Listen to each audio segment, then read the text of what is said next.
วันนี้เพิ่นสิเฮ็ดให้ต่อบัดนี้คือเพิ่นก็ถ้ามีงบสมทบพอสร้างได้เพิ่นก็สิสร้างถ้าว่าบ่มีงบสมทบสร้างมีงบสร้างตัวนี้เพิ่นก็สิเอามาก่อเกยเฮ็ดห้องน้ำเฮ็ดห้องครัวอ๋อคือเกาะนี่เกาะไปทางใดเกาะก่อไปทางนี้ทางหน้าเลยบ่เลย อ๋ออย่าว่าเฮ็ดห้องน้ำทางข้างพุ่นเนาะห้องน้ำเฮ็ดอยู่แค่นั้นมีใจนั่นบ่แต่ว่าเฮาเกาะออกไปซื่อเนาะครัวอยู่พี่โอ้ก่อเกยออกไปนี่ห้องน้ำอยู่นี้ตามบ่เตียงเพิ่นวาดแผนไว้ว่าโอ้โด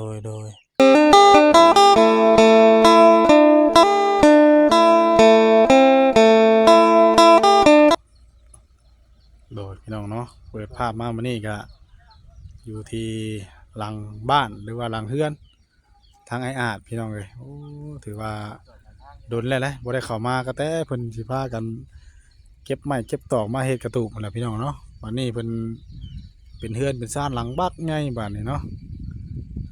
เอากลับทักทายสบายดีและสวัสดีเด้อพ่อแม่พี่น้อง FC หมู่เพื่อนเบิดสู่คู่สู่คนยินดีต้อนรับเข้าสู่ช่อง YouTube บ่าวบุญเผยชาแนลอีกแล้วมื้อนี้พี่น้องเอ้ยเปลี่ยนไปหลายพี่น้องเอ้ยเนาะนี่ก็มากันเบิดทีมงานมื้อนี้นางอยู่ห่มไม้ห่มตอกชู้สุบลาบอยู่บ่าวสาลีบ่าวแสนบ่าวต้าเอามีเอาลูกหอมเต้ามาแข่งเล่นเลยบ่นี่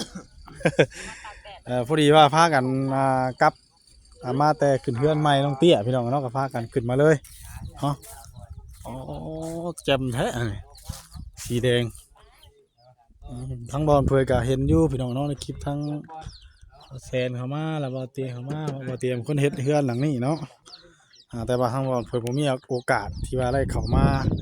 ทักทายสบายดีหรือว่ามาถ่าย FC เบิ่งได้ชมพี่น้องเลยเนาะผูกคนใหญ่มาก็ขอกไก่ดินดอนมันกับพับเบิดแล้วเนาะขอนี่เป็นตั้งนั่งบาทนี่เป็นเสาเป็นยางเพิ่นคนมาไว้นี้เนาะของเฮือนนี้บาทนี่พวกพริกพายเราขุดมาเบิดเนาะวันนี้มากับเป็นบอลอยู่แต่งกินแล้วแหละบาทเท่านี้ตัวนี้แหละสำคัญเนี่ยผักสวนหญ้าเราคนมาเบิดยังอีกอย่างหนึ่งพี่น้องเนาะยังแต่ห้องน้ำมาแล้วบาทนี่ถ่ายยังนะลาเซลแล้ว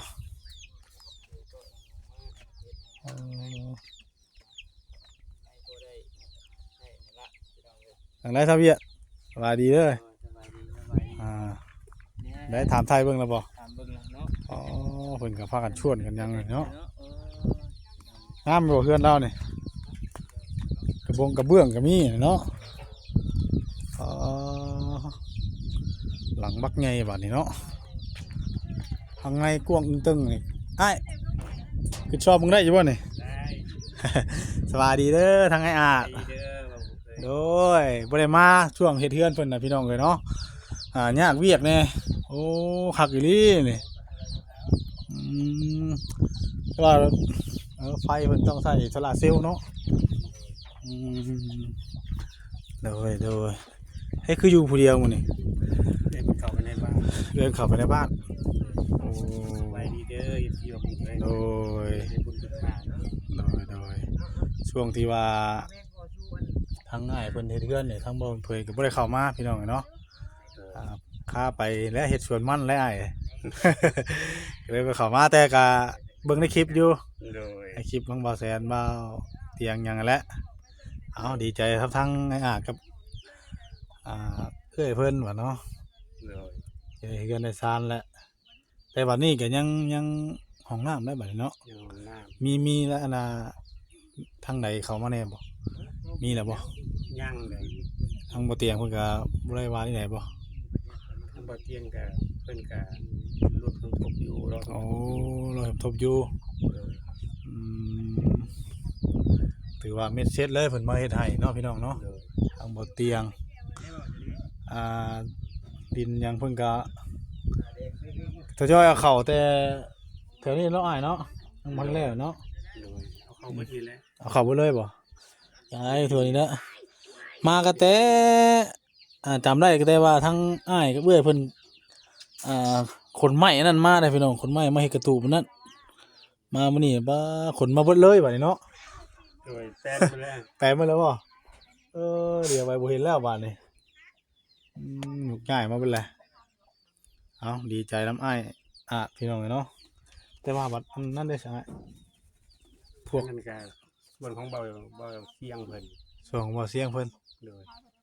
วันนี้เพิ่นสิเฮ็ดให้ต่อบัดนี้คือ เพิ่นก็ถ้ามีงบสมทบพอสร้างได้เพิ่นก็สิสร้างถ้าว่าบ่มีงบสมทบสร้างมีงบสร้างตัวนี้เพิ่นก็เสียมาก่อเกยเฮ็ดห้องน้ำเฮ็ดห้องครัว อ๋อคือก้อนี่ก้อไปทางใดก้อทั้ง ก่อไปทางนี้เลย ทั้งหน้าเลยบ่ โดย อ๋ออย่าว่าเฮ็ดของน้ำทั้งข้างพุ่นเนาะ ห้องน้ำเฮ็ดอยู่แค่นั้น มีใจนั่นบ่แต่ว่าเฮาก้อออกไว้ซื้อเนาะ ครัวอยู่พี่ โอ้ เดี๋ เดี๋ยว ไปนี่ ห้องน้ำอยู่นี่ ตามเบาเตียงเพิ่นวาดแผนไว้ว่า โอ้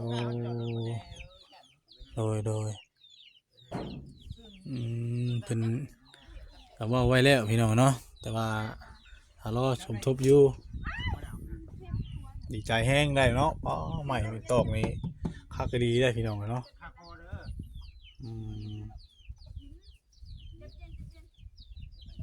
คือว่ามื้อนี้ก็พากันมาแต่ขึ้นเฮือน โดย ขึ้นเฮือนน้องเตี้ยอยู่บ้านพุ่นซิมพี่น้องเนาะ โดย ก็มาแวะยินดีกับทั้งให้อาดเนาะใจน้ำดีใจน้ำ ที่มาแวะมายาม โดยก็ช่วงนั้นก็อยากมาอยู่ได้พี่น้องเนาะแต่ว่าทั้งวันเพิ่นก็ค่าไปปลูกมันแน่ไปเฮ็ดกล้วยตูนแน่มีแต่บ่าวแสนเพิ่นมากับบ่าวสลีบ่ตอนน่ะ โดย บ่าวจิตบ่หยังนั่นแหละเพิ่นเข้ามาเรื่อยอยู่ทีมงานเฮากับพี่น้องเนาะแต่ว่ามื้อนี่ก็จักไปว่านก้าแล้วมื้อนี่ก็ได้ ได้น้ำแล้วบ่ ได้น้ำแล้วน้ำหนองดูน้ำหนอง น้องใส่ ใส่เข้าไว้แล้วก็มื้อสิไปว่านก้ามื้อนี่ว่าตกนะบ่แรงอยู่ว่า เรียกว่าตกอยู่ได้มื้อแรง ตกก็คือสิบ่ย่านลมย่านหยังแล้วบัดนี้เนาะ โดยบ่ระแวงคือแต่เก่าแล้ว บ่ระแวงคือแต่เก่าแล้วแต่เก่ามีแต่ทางงานว่าโอ้ย่านแต่ลมแล้วรับเอื้อยวันนี้บ่ย่านแล้วบัด แร นี้ งไปนี่ก็สบายหลาย ต้นหมอกต้นเงี้ยวแถวใกล้นี่บักเบ่เลยเนาะโอ้กูย่านลมเลยคือไก่นี่เฮาใหญ่มาพี่ก็อยู่เนาะบ่กลับไปพุ่นบ่ มันก็กลับไปหากินอยู่แต่มันก็มา อ๋อ เพราะว่ามันก็เป็นแก้วของมันอยู่แล้วนี่ แถวๆนี้เนาะ มันก็หากินมา แต่ว่าเฮาเกลือเฮาหยังแล้วก็ลึงพี่ได้บัด โดย แต่ว่าทั้งอันป้าเพิ่นปักเข้าไปหยังก็ เข้าไปธุระคนนั่นแหละ แล้วว่าหา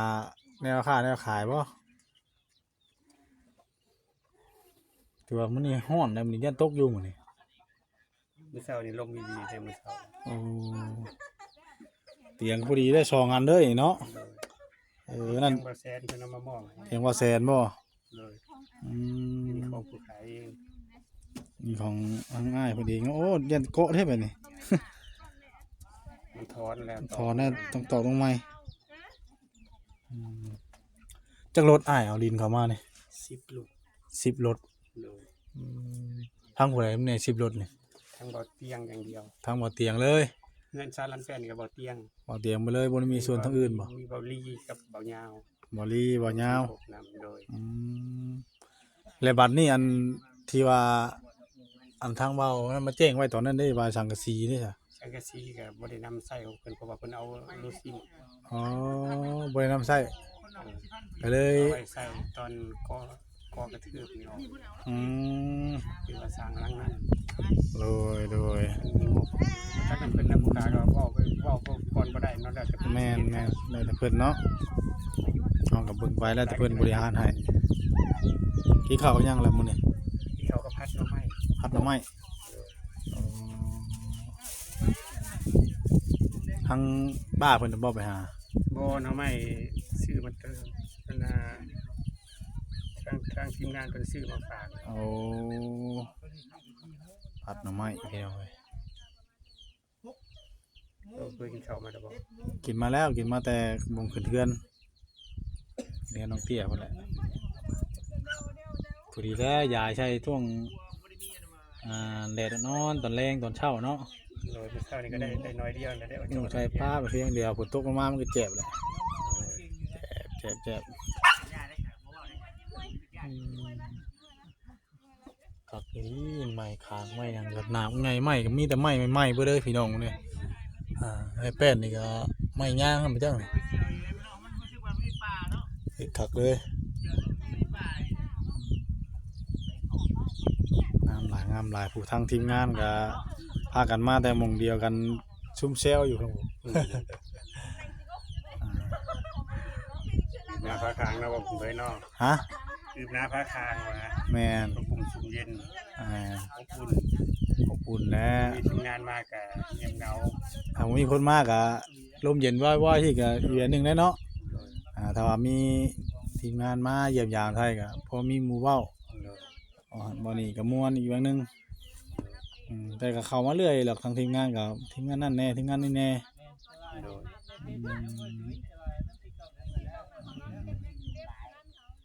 ถ้าอ้ายนอนทางนี้บ่ โดย ป้าเพิ่นนอนอยู่พี่ โดย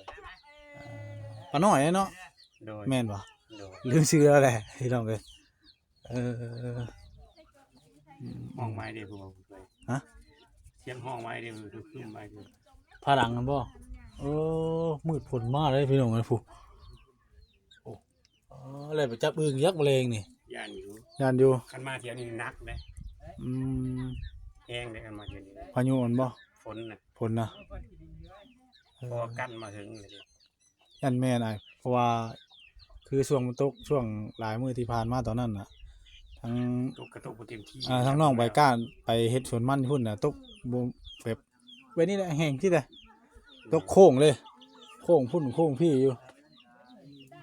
เดี๋ยวนี้ยันแห้งอยู่บัด เลยคันตกปานนี้แห้งเลยลงได้ไถนาได้เลย ไอ้แต่หน้าอะไรเลยแล้วมันอ่อนน่ะดินนั่นแหละว่าบืนนี่บ้านก้าบืนนี่ว่าตกมานี่ก็พอบ่ได้ดูดน้ำเนาะ พอบ่ได้ดูดน้ำพอไถเอาแล้วแต่ว่าทางบ้านน่ะก็มันสิชุ่มกว่านี้อยู่ได้ โดย เพราะว่ามันตกแบบเป็นบางพื้นที่นะพี่น้องเนาะอืมมีแต่เฮ็ดเทือนเห็นหยังไปแล้วมีแต่เฮ็ดหัวเนาะพี่น้องเนาะหัวอ้อมบัดน้ำให้ยามนานี่แหละนี่แบบเฮ็ดหัวอ้อมแบบบัดเพิ่นไก่เฮานี่แหละ ไอ้ครั้งที่ซุ่มห้างนั่นแหละเอาเขามาที่เด็กครั้งที่ซุ่ม ขังให้ชุ่มมันบ่มันสิเบิดกันบ่บัด มันคือจำเป็นแหละส่วนปัจจุบันการนี่ก็ปล่อยบ่ได้แล้วเป็นเสียเกียรติกาเพิ่น อ่า ต่อไปเพิ่นดำนาก็สิปล่อยได้อยู่ แม่นตอนน้ำช่วงน้ำหน้านี่ได้อยู่แต่ช่วงข้าวออกพุ่นเนาะ ยังเฮิงอยู่ ครั้งอีก เอ่อทางเฮาเฮ็ดด้วยเอาตะนางใส่ก็ได้อยู่ ก็แล้วที่เอ้ยเพิ่นสิเฮ็ดก็ได้บ่จักนำเพิ่นเนาะ แต่ว่าคอกหันก็ทางอ้ายกับนั่นบ่เฮ็ดนี่ เพิ่นเฮ็ดเองเพิ่น เฮ็ดเองพอดีกันนั่นก็ โดย บ่พี่น้องเอ้ยมีแต่เราเฮ็ดเองเบิดเลยบ่ตกหรอกผลมื้อนี้อ้ายเบิ่งคักเลยโค้งไว้พุ บ่แน่นะเพิ่น ฮะ โยเกิดโค้งพุ่นแหละเนาะ ถ้าแดดเป็นแบบนี้นี่ผู้ค้าดีบ่มั่นใจเลย ว่าอยากร้อยพุ่นแน่นอนเนาะ จะร้อยเพิ่นเลย ว่ามันกั้นมาหึงเลยเพิ่นว่าอืม เบิ่งแดดนี่มันร้อนแบบเอาแบบนี้ อืมเป็นนี่เลยอันน่ะนอนจากนอนบ่แล้วก็อยู่ใช้ก็ยานะอยู่ในตูบอยู่ในนี่กลับมาเฮือนเอาเฮือนหลังนี้คักบ่แน่นคักบาดนี่ว่าที่ว่าอ้ายเคยนอนมานะอยู่เถียงหรือว่าอยู่เฮือนหลังนั้น มันก็อันนี้ก็คักแล้วนอนๆ เฮือนใหม่เนาะพันดีอยู่บ่บัดนี่ บ่ฟันยังเร็ว บ่ฟันจังเด้ยเนาะอืมมันก็คักแล้วพี่น้องเนาะมันบ่ได้อ้วกเอียบแล้วบ่ย่านว่าฮักว่าหยัง โดย อันนั้นยังว่ามือต่อไปจักมือใดมันสิฮักหรือว่าเฮาสิตกเฮาสิโลมเนาะ โดย หรือว่าก็ขอบมุกขอบใจทั้งบ่อเตียงเพิ่นพี่น้องเนาะที่มาเฮ็ดมาสร้างให้ทั้งอ้ายเพิ่นได้เฮือนชานอยู่ดีใจนำดีใจนำ ผักดีพาพือก็ใช้แบบไม่โซดาเลยเนาะ โดย แน่นหนาพี่น้องเนาะบงบานเดือมมากบานเนี่ย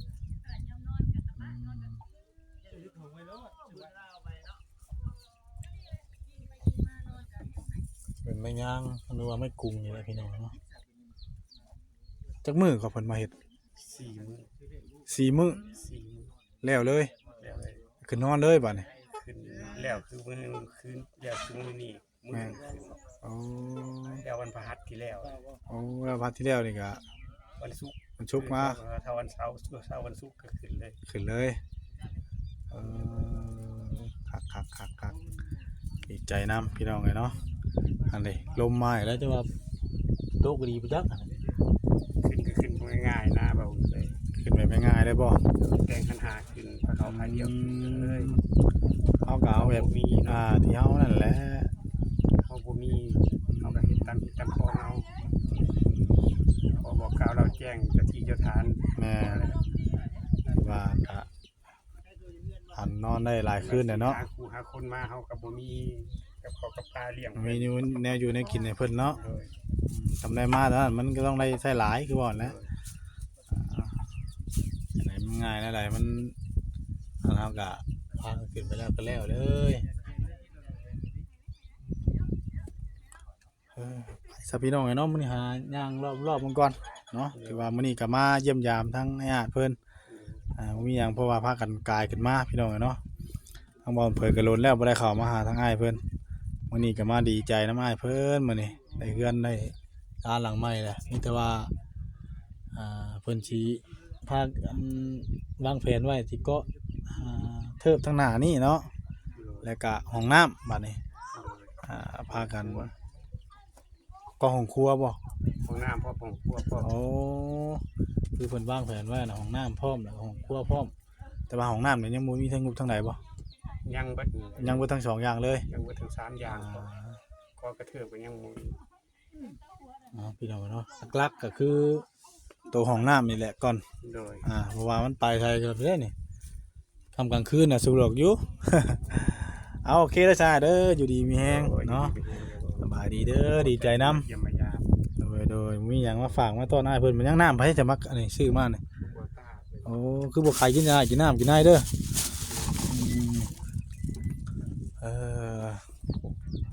ไม่งิ้วเราก็ตัดมาก็เป็นน้ำนั่งเนาะสบายเนาะมีประโยชน์อีกแล้วพี่น้องเนาะ